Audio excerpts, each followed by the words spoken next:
O India, forget not that your ideal of the womanhood is Sita, Savitri, Damayanti. Forget not that the God, though worshippers, is the great ascetic of ascetics. They all renouncing Sankara, the Lord of Uma. Forget not that thy marriage, thy wealth, thy life are not for sense pleasure or not for the individual personal happiness. Forget not that thou art born as a sacrifice to the mother's altar. Forget not that the social order is but the reflex of the infinite universal motherhood. Forget not that the lower class, the ignorant, the poor, the illiterate, the cobbler, the sweeper, or the flesh and blood, or the brothers, thy brothers. Though brave one, be bold, take courage, be proud that thou art an Indian, and proudly proclaim, I am an Indian. Every Indian is my brother. Say the ignorant Indian, the poor and destitute Indian, the Brahmin Indian, the Pari Indian is my brother. Though too clad with but a rag round thy lions, proudly proclaim at the top of thy voice, the Indian is my brother, the Indian is my life. Indians' God and godness are my God. Indian society is the cradle of my infancy, the pleasure garden of my youth, the sacred heaven, the Varanasi of my old age. Say, brother, the soil of India is my highest heaven, the good of India is my good. And repeat and pray day and night, O thou Lord of Gauri, O thou Mother of the universe, vouchsafe manliness unto me, O thou Mother of strength, take away my weakness, take away unmaleness and make me a man. O India is your terrible danger. The spell of imitable, the West is getting such a hold upon you that what is good or what is bad is no longer decided by reason, judgment, discrimination, or reference to the Shastras, whatever ideas, whatever manners. The white man praise or like or God, whatever things they dislike or censure or bad. Alas, what can be more tangible proof of foolishness than this? With this mere coaching of others, with the base imitation of others, with this dependence on others, though these provisions only scale the highest pinnacle of civilization and greatness. Buddhist, though attain my means of the disgraceful kodak, that freedom deserved only by the brave and the heroic. Remember always that there is not in the world any other country whose institutions are really better in their aims and objects than the institution of this land. I have seen a caste in almost every country in the world, but now here is their plan and purpose so glorious as here. If caste is thus unavoidable, I would rather have a caste of purity and culture and self-sacrifice than a caste of dollars. Therefore, our solution of the caste questions not degrading those who are already high up, is not running amateur through food and drink, is not jumping out of our own limits in order to have more enjoyment, but it comes by every one of us fulfilling the dictates of our Vedantic religion, by our attaining spirituality and by our becoming the ideal Brahmin. There is law laid on each one of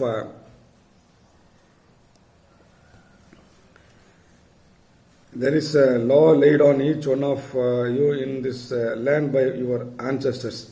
Whether you are Aryans or non-Aryans, Rishis or Brahmins or the very lowest outcasts, the command is the same to you all, that you must make progress without stopping and that from the highest man to the lowest pari.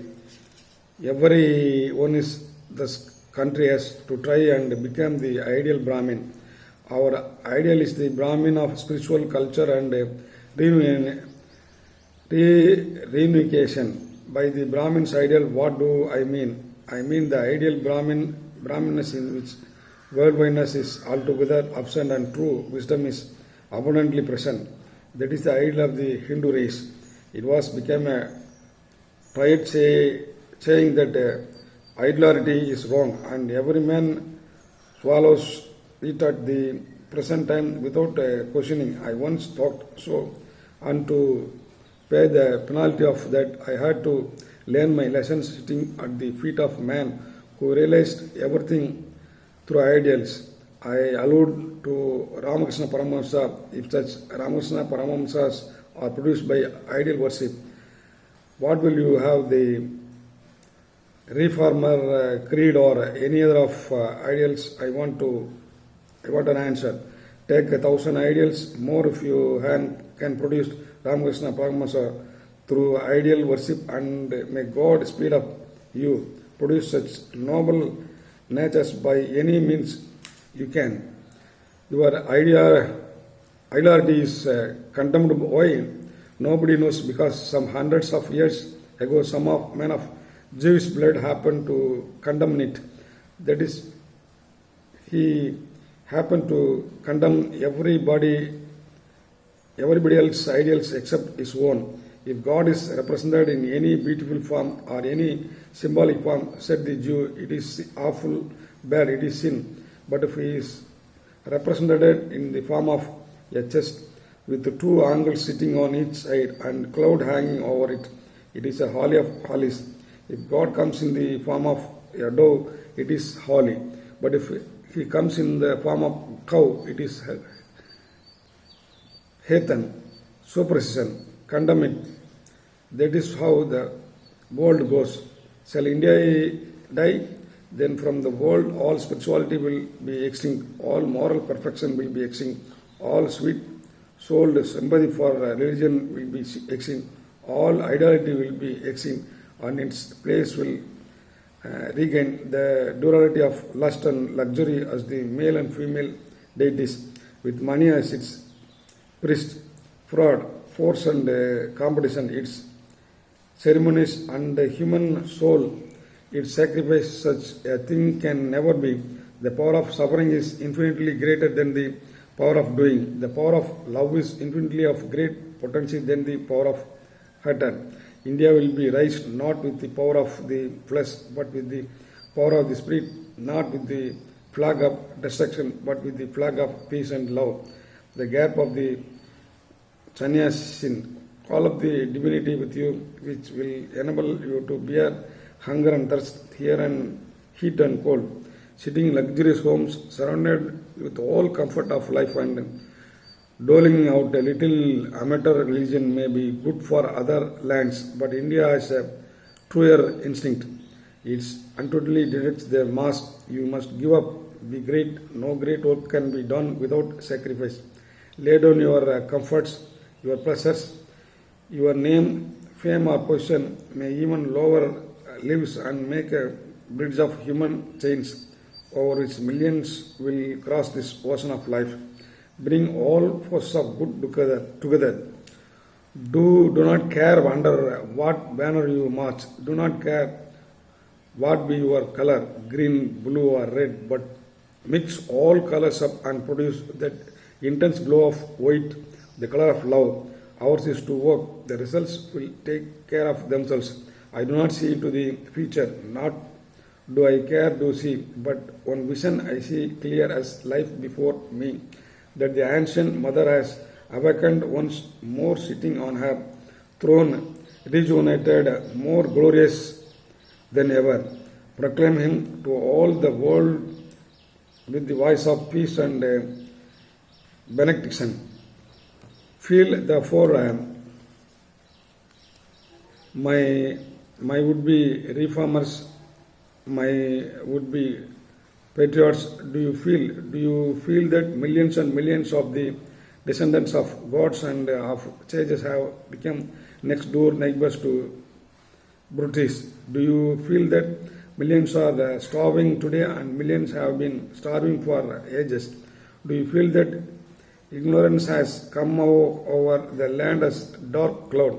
Does it make you restless? Does it make you sleepless, has it gone into your blood, coursing through your veins, becoming consonant with your heartbeats? Has it made you almost mad? Are you seized with that one idea of the misery of ruin, and have you forgotten all about your name, your fame, your wives, your children, your property, even your own bodies? Have you done that? That is the first step to become a patriot, the very first step. Thank you.